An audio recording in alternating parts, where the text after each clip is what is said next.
Hey traders, this is Blake Morrow with Trader Summit, and with me once again, Mr. Chance Finucane. He's the CIO of Oxbow Advisors. Good to see you again, Chance.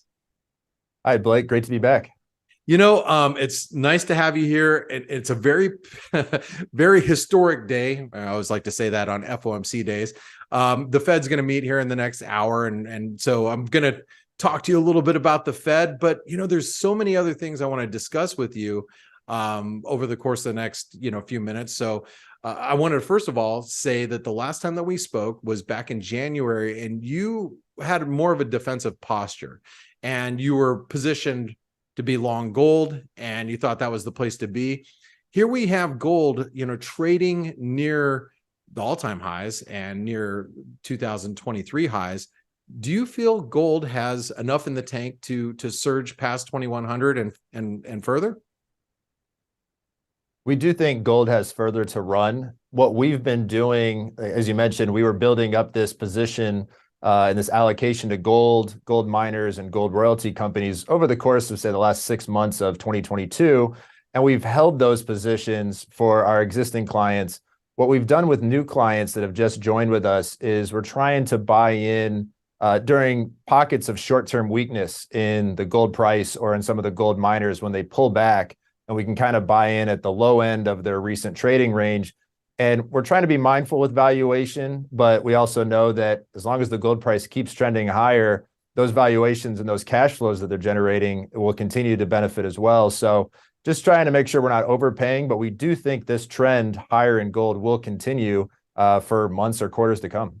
All right. So, from a trading perspective, we look at it as where's the risk reward? We know we're pushed up against the highs, but you do believe in this current environment that it should justify a higher price in gold. Yes, that's correct. So to your point, like you said, it's a lot of shorter term traders that are watching your videos. And as you said, we're probably not buying here at the high end of the recent range. But when you do see those pullbacks, especially when we saw gold dip below $2,000 in price per ounce, that was a spot that we were trying to add a little bit more to our gold position, as well as some miners like Agnico, Newmont, and Franco-Nevada. Awesome. Shift gears a little bit, because the last time we also spoke, you had mentioned that the Fed was not going to blink. They're not going to pivot. And here we are, probably, obviously getting close to the point where now you've got market participants do believe that the Fed will pivot at some point, later on into the year. Are you guys over at Oxbow still in the camp that you believe the Fed is going to raise rates, keep them high, and keep them higher for longer? Yes, we think that's the case. At least we're trying to follow what we believe the Fed thinks they're going to do. And so I think from our perspective, looking at, they'll probably say they're going to raise and pause and assess things. I think they're really hoping that this regional banking crisis does not fester and get even worse, and they're able to keep rates at this level for as long as possible to try and bring inflation back down to a place that is more comfortable for them to be a bit more flexible in their policy. I'm not sure that we think that that's actually going to play out for them, but we know that that's their intention. So that's why we're continuing with this defensive posture, and why we have a lot of exposure to treasuries, both at the short term and the long term end of the curve, because we think that their hand will inevitably be forced to having to lower rates, but they're going to try to keep rates high for as long as they can. Well, you bring up a good point as far as the banking crisis goes. Obviously that's like the talk of the town right now, and it's front and center in front of everybody's portfolios and trading computers for that matter. Everybody's looking at regional banks and the KRE and whatnot. But do you think that this banking crisis that we're currently seeing, do you think it has some legs, or do you think that it's the buck's pretty much going to stop here, and the bigger banks are just going to end up being the default proxies to taking in all the capital? What do you think about the banking crisis where we stand right now? We think there's still more banking weakness to come, and I think there's two components to that. One is just the increase in funding costs, having to pay a higher interest rate on customer deposits. That is now going to be an issue for banks of all sizes. So we think that's going to be a hit for banks, even if they remain okay and there's not a liquidity or solvency issue. They're still going to be reporting lower earnings per share, which will affect their share prices. And then you have this festering issue with the commercial real estate market being repriced, and Whereas we think a lot of that's already been put into public REITs. Vast majority of real estate is in the private market. And we think that mark to market issue, if you look at like the Blackstone REIT that continues to be priced down, and you see a lot of requests for withdrawals that they're only providing maybe 15 or 20% of those withdrawals per month. This has longer to play out. And you could see more regional banks become an issue in that environment. One way we look at this is if you really had a low in the financial markets and you were starting to get to more of a risk on period where you could see an acceleration in growth in the economy and an improvement in the equity market, you really need to see strength in small caps and in the financial sector. And we're just not seeing that right now. We're seeing the regional banking ETF make new lows. So that tells us that this is probably not done, and we need to continue to remain cautious and wait for potential more dominoes to fall in that industry. Well, last time we also spoke, you talked a little bit about the housing market, and prices sure have peaked. You said some of these hot markets were going to kind of cool off. How do you feel about the U.S. housing market at this point? Because as you just mentioned, these higher rates are going to have an issue, or are going to be an issue for commercial real estate. But how do you feel about the U.S. housing market just as a whole? We wouldn't say we've changed our stance and are bullish now. I think what's happened is it's unique. You've got actually the home builders have held in okay because there's just such a low inventory of existing homes for sale. I think a lot of current homeowners are just hanging on to their current houses if they don't have to move. They're sitting on that equity that they've earned, and they really don't want to have to sell their home and then buy a new house at a mortgage rate that might be double what they got for a rate the previous home that they're in today.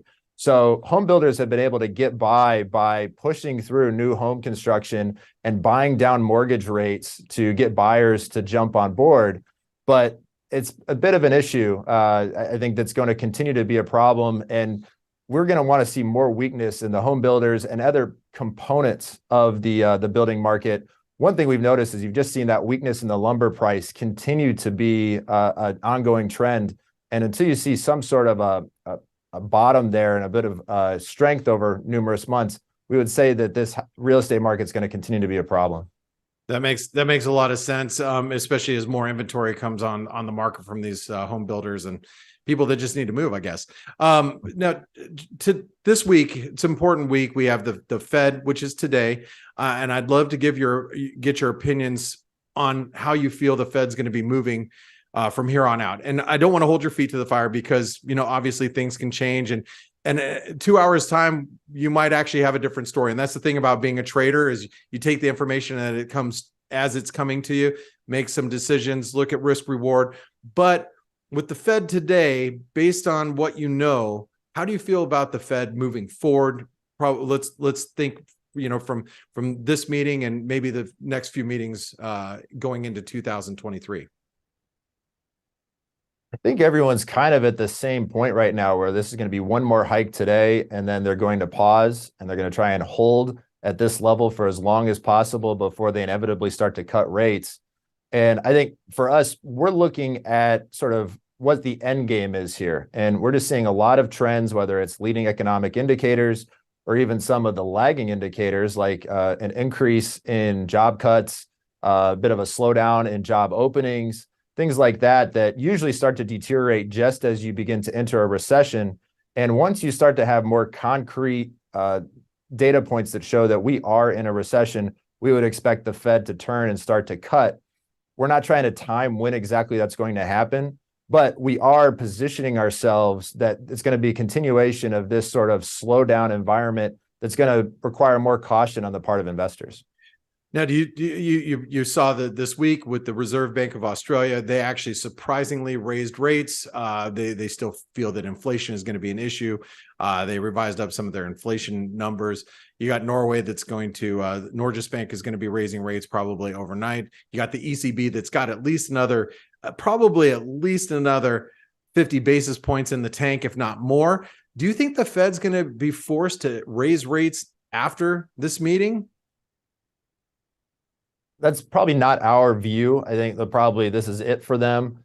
you never know. They've been so focused on the lagging indicators, such as just trailing inflation data, as well as the employment data, that they're focused on that rather than the fact that the leading economic indicators have declined by 8% year over year and have registered 12 straight months of declines, which we have no example in history of that not leading into a recession. So what's surprising to us is usually we've seen this tightening in lending standards across the US and European banks.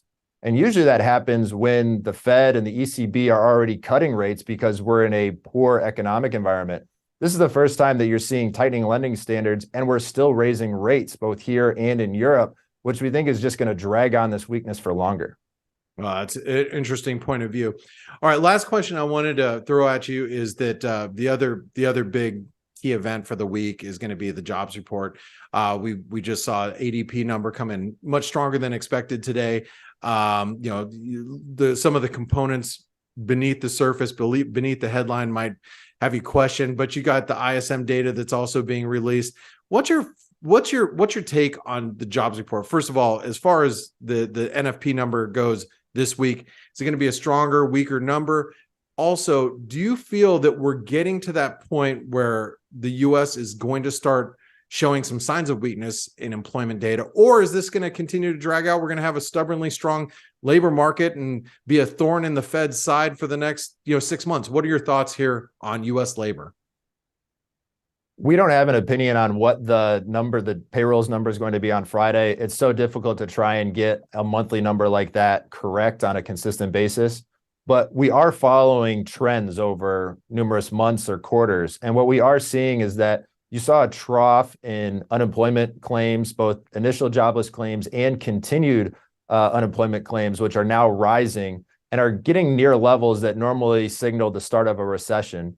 You saw the JOLTS job openings number continue to deteriorate when they reported that earlier this week. So that's a sign that we're starting to come back towards the trend.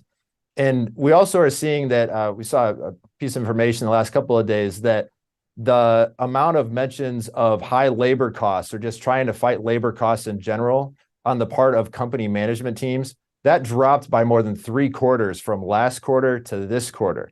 It's not a focus anymore because the focus is on job cuts and cost control. So however long that takes to seep through into the payrolls and jobless claims data, we're not sure the exact timing, but we think it's inevitable that we're going to start seeing weakness in the job environment, and that's going to eventually work its way through to a continued slowdown in economic growth. All right. Well, Chance, I really appreciate your thoughts on the U.S. jobs picture. You made mention a little bit earlier that for new clients that are getting in right now, you're looking to position them a certain way in gold and looking to maybe not put so much in at these levels. But let me ask you this: how would you position a new client in today's environment? What are your best ideas, going into the second quarter of 2023?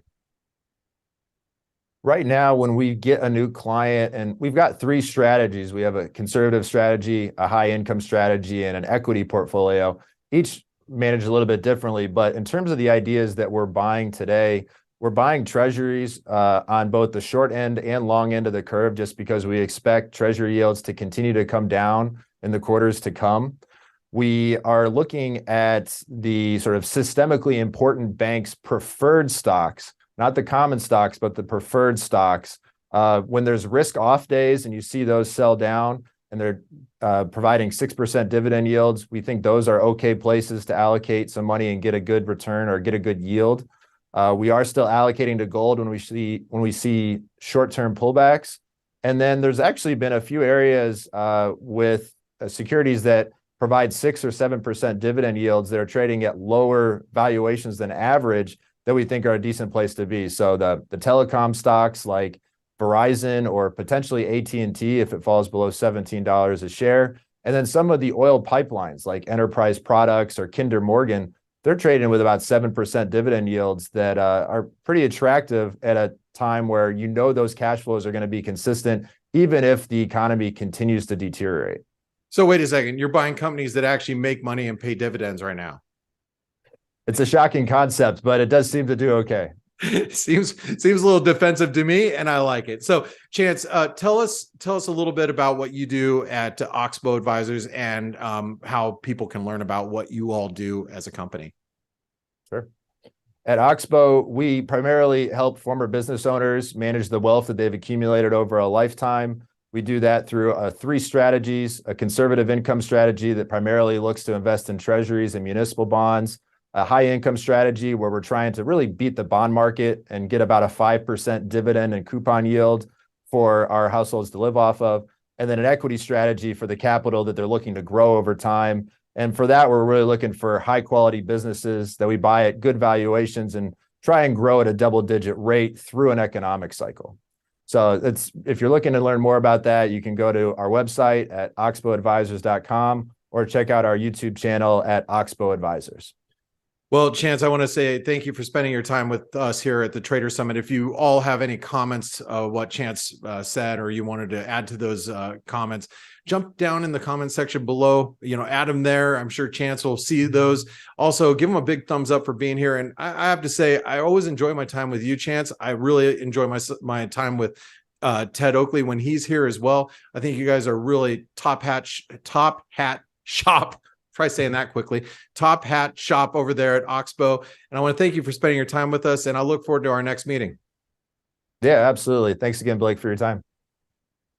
Hey traders, Blake Morrow here. Thanks for stopping by our YouTube channel. Don't forget to like, share, and subscribe to our channel. Also click the bell notifications so you do not miss any of our market-related trading analysis from some of the leading industry experts.